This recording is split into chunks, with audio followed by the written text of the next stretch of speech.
Hangout is live. Good day, everybody. Hello, hello, hello. Welcome to the Wholesale Real Estate Investing Show, number 278 by SAHA. I am Paul, hanging out here in Phoenix, Arizona, and just getting a couple of last-minute tasks here done. And I just want to say that this is going to be a very interesting show today because, well, I mean, I think the title itself gives you an idea that it's going to be a very interesting show today. And why am I saying that? That this show will suck for the same reason that you will. Because I'm unprepared today, right? Had a busy weekend, doing a lot of stuff, getting things created and put together for our team so we can be more successful out there in getting our wholesale deals and doing all the things that we need to do. And I did not get a chance to read this week's chapter in the book that we study every New Op Day. And so I'm coming to you this morning completely unprepared. Now, the good news is, which is, well, back up one second. So that is why today's show is going to suck. And that is the same reason why you will suck, because you are unprepared. I don't know if you guys have ever read anything by Jeffrey Gitomer. John, why don't you go ahead and, oh, John, you're not here. I was going to ask John because he's been studying Jeffrey Gitomer, but Jeffrey Gitomer says that there's no such thing as a bad salesman, only an unprepared salesman. Get that? No such thing as a bad salesman, only an unprepared salesman. And what does that have to do? Salesmen have to do with wholesale real estate. It has a lot to do with wholesale real estate, guys. As we've talked about before, when it's not going to be until you change your thinking about wholesale real estate from the whole idea of, you having to, this being all about property and houses and contracts and repairs and comps. And once you change your thought process from thinking that that's what it's all about over to the fact that this is all about nothing more than sales and marketing, wholesale real estate is nothing more than sales and marketing, okay? The house is the product, plain and simple.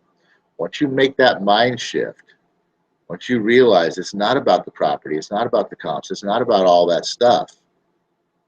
That stuff's the easy part, right? It's all about sales and marketing. That's when your business will take off, not before. You'll get deals, sure. You'll get a deal here, you get a deal there, even a blind squirrel finds an acorn once in a while, right? So, I mean, that's what you're going to be doing out there. So this book here, written, almost a century ago, why do we turn to this book?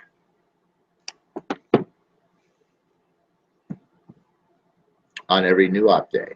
Because this is how to deal with people. Sales and marketing is all about how to deal with people. Wholesale real estate is all about how to deal with people. Your success is all about how well you are able to deal with people. Okay? Now, why is that important? And how is this 100-year-old book, nearly 100-year-old book, relevant today? The interesting thing about this book is it's probably even more relevant today than it was even back then when it was written, or at any point in time in between. And why is that? Because in today's world, people are becoming more and more reclusive, really. More and more, what's the word I was looking for?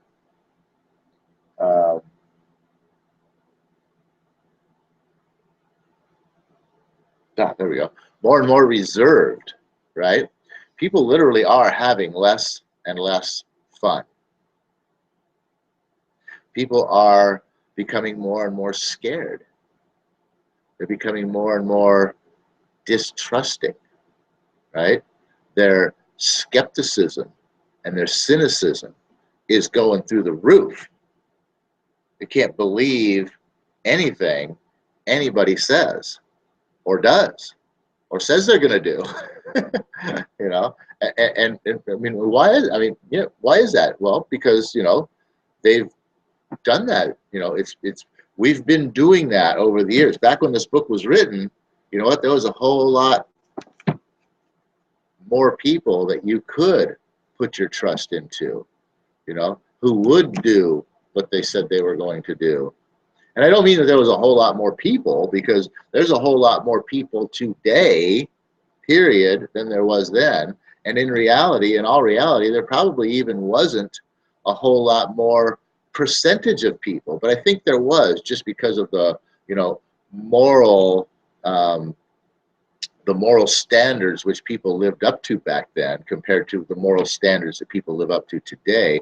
I do believe that the percentage of people that you could trust, that you could count on, that you could believe in, that did what they said they were going to do when they said they were going to do it, that weren't out to try and screw you over every second of every day, you know, I believe that the percentage of people to the population probably was a little bit higher. I'm not going to say it was a lot higher, but maybe a little bit higher than what it is today. Although I will say that it's probably pretty close to the same. And it might even be pretty much exactly the same. It's just the fact that we have so many more people on the planet these days. It's just that much harder to find these people. And there's so many of the other ones out there that are visible, and it doesn't help that the news and everybody else like that, you know, just keeps telling us all about the other ones, keeps telling us all about the bad people out there and all the bad things that are happening, all the bad, you know, diseases and problems and everything that could potentially happen to us. You know, people are becoming more and more, like I said, skeptical and cynical about everything, you included. Okay. And so this book here is your manual for how to break through that barrier of skepticism, of cynicism, of fear, of doubt, of worry, of distrust, of disbelief. That's a big barrier. That's a big, thick-ass wall that you got to break through on people, right? That's why we study this book. That's what it's all about. It's breaking through that barrier so that you can actually have a conversation with somebody, you know, as two human beings. That's what Wholesale is about, is having a conversation with somebody as two human beings. You know, it's not about being a salesperson, all right? It is all about sales and marketing. But if you understand what sales are all about having a conversation with another human being. Sales is not about pushing, you know, hey, you need to buy this book, because if you don't buy this book, you're going to suck for the rest of your life. And if you don't read this book right away, you got to get this book right now. And it's on special, and I can give it to you for cheap. That's not sales, okay? That's selling. Sales is just all about having a conversation. I'm having a conversation with you right now. And at the end of this conversation, you're probably going to think, you know what, I got to go out and buy that book, because you thought of it yourself, because you came up with that idea yourself. That's how sales works. Sales is just a matter of having a discussion in a way that you plant ideas into the other person's head that they believe are their own. What? Yeah. Yes.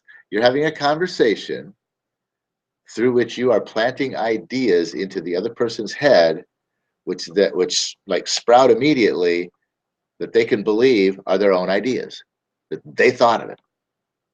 That's what sales is. Is that an easy thing to do? No.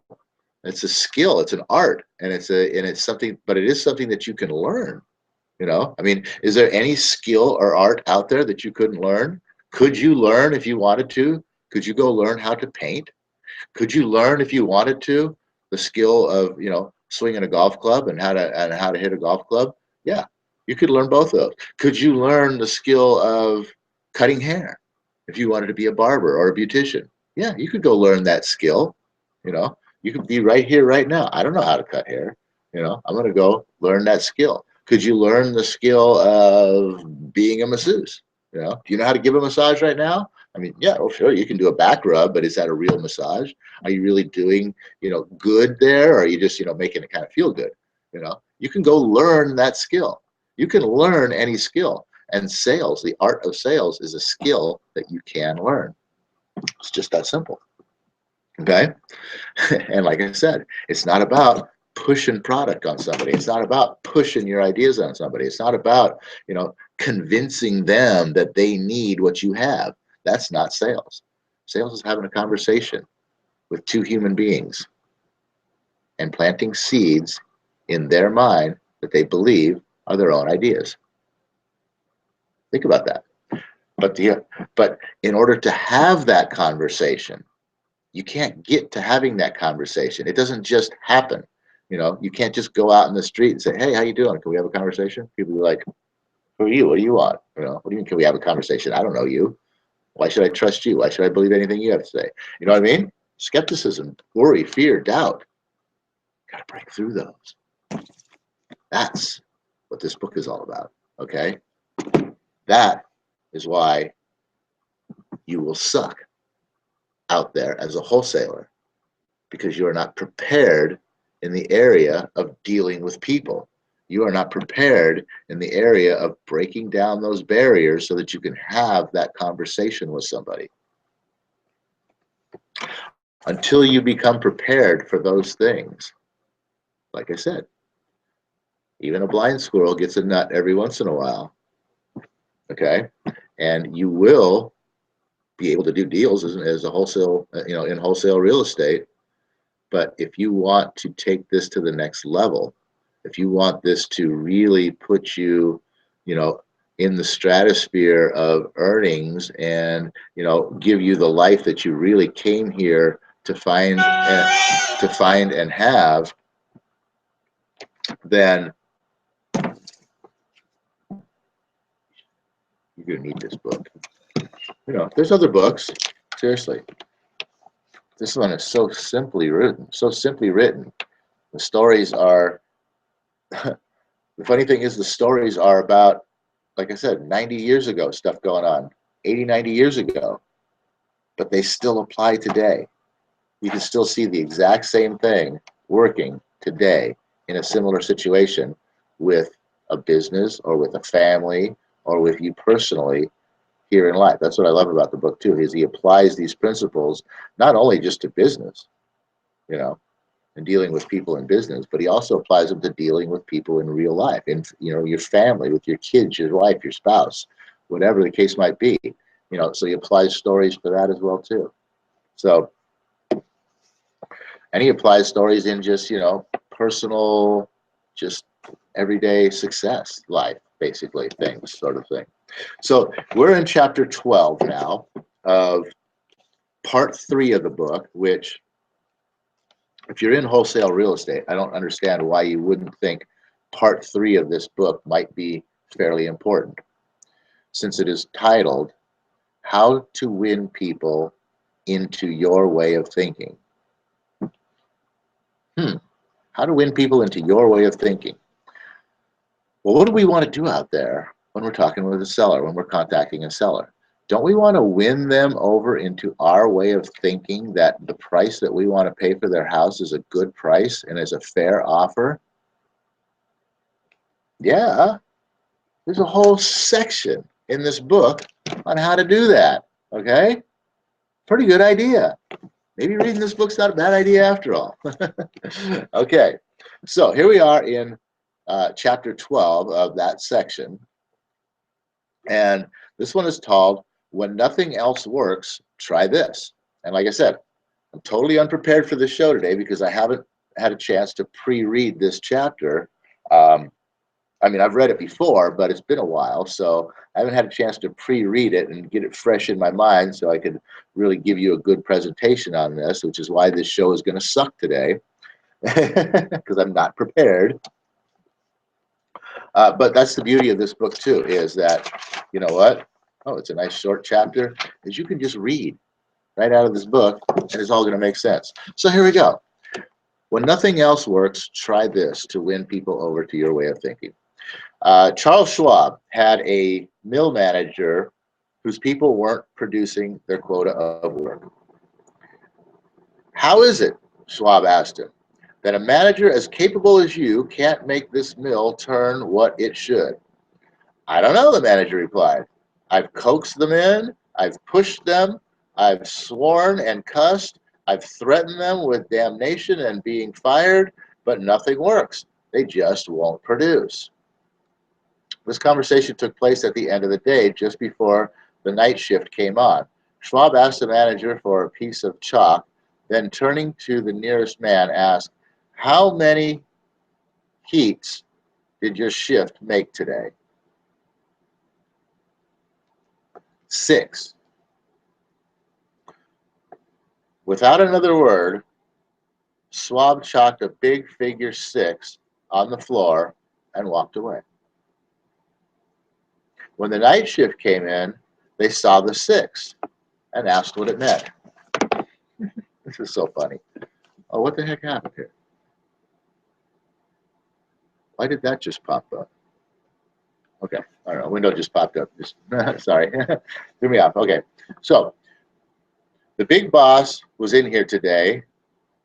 People said he asked us how many heats we made, and we told him 6. He chalked it down on the floor. The next morning, Schwab walked through the mill again.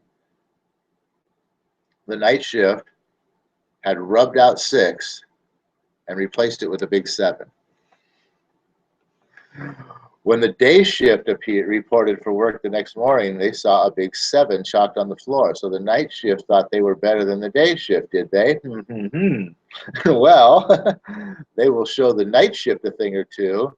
The crew pitched in, and with enthusiasm, the crew pitched in with enthusiasm, and when they quit that night, they left behind them an enormous swaggering 10. Things were stepping up. Shortly, this mill, this is such a funny story, this mill, which had been lagging way behind in production, was turning out more work than any other mill in the plant. The principle? Let Charles Schwab say it in his own words. The way to get things done, says Schwab, is to stimulate competition. I do not mean in a sordid, money-getting way, but in the desire to excel. The desire to excel, the challenge, throwing down the gauntlet, an affable way of appealing to people of spirit. He didn't say a word to anybody in this plant. Oh, well, no, I'm sorry, he did. He asked one person one question. How many runs did your shift make today? The guy said 6. That's it. That's all he did. And he took a big piece of chalk on the floor, concrete floor. You're in a mill, a plant, or whatever, right? Wood floor, whatever it is. There's nothing. It's not like there's carpet or tile, or you're not going to mess anything up. But even so, you know what? Who cares? If this works in your business, write a big 6 right in the middle of the carpet. It'll come out, right? But he takes a chalk, big 6 right on the floor, walks away, doesn't say a word. That's it. People see the 6, something new. What's the 6 all about? Word starts getting around. Ooh, the big boss was in. Yeah. He asked the day shift how many runs they made, right? And they told him 6. So he wrote it on the floor. Well, shit. Let's show them we're better. I mean, isn't that exactly what they would say? Ooh, the big boss saw they did 6. Come on, we're better than the day shift, guys. Let's show the big boss. Let's make sure we get 7 done tonight. Let's go, let's go, let's go. Make sure we get 7 done tonight. We'll up them by 1.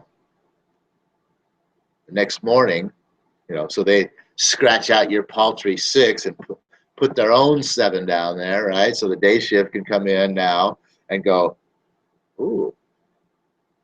And they're all saying, you know, you got to consider the day shift didn't see, didn't hear, didn't know what was going on in the night shift, right? So the day shift's walking in going, they didn't even see the 6 because they were out the door, right? That was the last guy heading out the door. He says, hey, how many runs did your shift make today? 6. Oh, okay, thanks. 6. Boom. That's the only guy who saw it. One guy saw it, right? But hey, what does the day shift do after work, right? They all go down to the bar, have a couple drinks. So the guy's saying, you know, he's telling people, hey, you know, the big boss, Schwab, was in today, and he caught me going out, and he asked me how many runs our shift did. I told him we did 6. They're like, yeah, so what? He said, well, he took a piece of chalk and he drew a big 6 on the floor. What do you think that means? I don't know. What do you think that means? Right? They don't know. They're out there having a few beers talking about it. You know, word's getting out. Why would Schwab draw a big 6 on the floor? So now they come in the next morning and they see that 6 is wiped out and there's a big 7 there. Hey, I heard Schwab was in yesterday. He wrote a 6 on the floor. Why is it a 7 now? Oh, well, because you guys did 6 runs yesterday. The night shift did 7, so they figured they'd scratch yours out and write a 7. They what? They scratched out our 6 and made a 7? Come on, guys, we'll show them doing 7. Oh, come on. Anybody can do 7. Schwab didn't say a word to these people. They brought it on themselves. So hugely powerful. Competition. Let's see here. Here's one. Theodore Roosevelt. Without a challenge, Theodore Roosevelt never would have been president of the United States. The Rough Rider, just back from Cuba, was picked for governor of New York State. The position discovered he was no longer a legal resident. Oh, the opposition discovered he was no longer a legal resident of the state. And Roosevelt, frightened, wished to withdraw. Then Thomas Collier Platt, then U.S. Senator from New York, threw down the challenge. Turning suddenly on Theodore Roosevelt, he cried in a ringing voice, "Is the hero of San Juan Hill a coward?" Roosevelt stayed in the fight, and the rest is history. A challenge not only had changed his life, it had a real effect upon the future of his nation. All men have fears, but the brave put down their fears and go forward, sometimes to death, but always to victory. That was the motto of the King's Guard in ancient Greece. What greater challenge can be offered than the opportunity to overcome those fears? I'm going to read that again. That's really good. I like that. All men have fears. The brave put down their fears and go forward, sometimes to death, but always to victory. All men have fears. The brave put down their fears and go forward, sometimes to death, but always to victory. Put down your fears and go forward, okay? I was unprepared for this show. I was scared it was going to be crappy, but we're doing it anyway, all right? Putting down my fears, we're going forward. I don't think I'm going to die from this. Nah, I think I'm safe, but we're going to be victorious. Yes. When Al Smith was governor of New York, he was up against. When Al Smith was governor of New York, he was up against it. Sing Sing, at the time the most notorious penitentiary west of Devil's Island, was without a warden. Scandals had been sweeping through the prison walls. Scandals and ugly rumors. Smith needed a strong man to rule Sing Sing, an Iron Man, but who? He sent for Lewis E. Laws of New Hampton. How about going up to take charge of Sing Sing, he said jovially when Laws stood before him. They need a man up there with experience. Laws was flabbergasted. He knew the dangers of Sing Sing. It was a political appointment, subject to the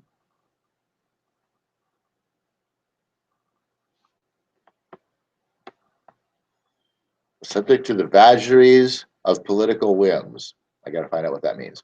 Subject to the vagaries of political whims, wardens had come and gone.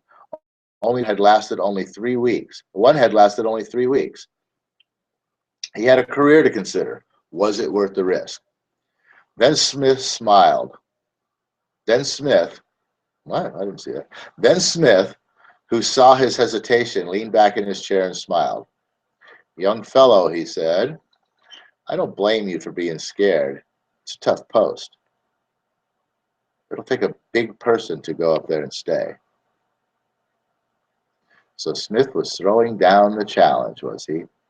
Laws liked the idea of attempting a job that called for someone big. So he went, and he stayed. He stayed to become the most famous warden of his time. His book, 20,000 Years in Sing Sing, sold into the hundreds of thousands of copies. His broadcasts on the air and his stories of prison life have inspired dozens of movies. His humanizing of criminals wrought miracles in the way of prison reform. I have never found, said Harvey S. Firestone, founder of the great Firestone Tire and Rubber Company, that pay and pay alone would either bring together or hold good people. I think it was the game itself. Frederick Herzberg, one of the great behavioral scientists, concurred. He studied in depth the work attitudes of thousands of people ranging from factory workers to senior executives. What do you think he found to be the most motivating factor? The one facet of the jobs that was most stimulating? Money? Good working conditions? Fringe benefits? Nope. Not any of those. The one major factor that motivated people was the work itself. If the work was exciting and interesting, the worker looked forward to doing it and was motivated to do a good job. That is what every successful person loves, the game, the chance for self-expression, the chance to prove his or her worth, to excel, to win. That is what makes foot races and hog calling and pie eating contests the desire to excel, the desire for a feeling of importance. Principle number 12, throw down a challenge. So, wholesale real estate, trying to get a seller on board with your idea. How do you throw down a challenge? I was actually working on that this morning. Funny that this chapter should be timely to today's works of my own. How do you throw down a challenge?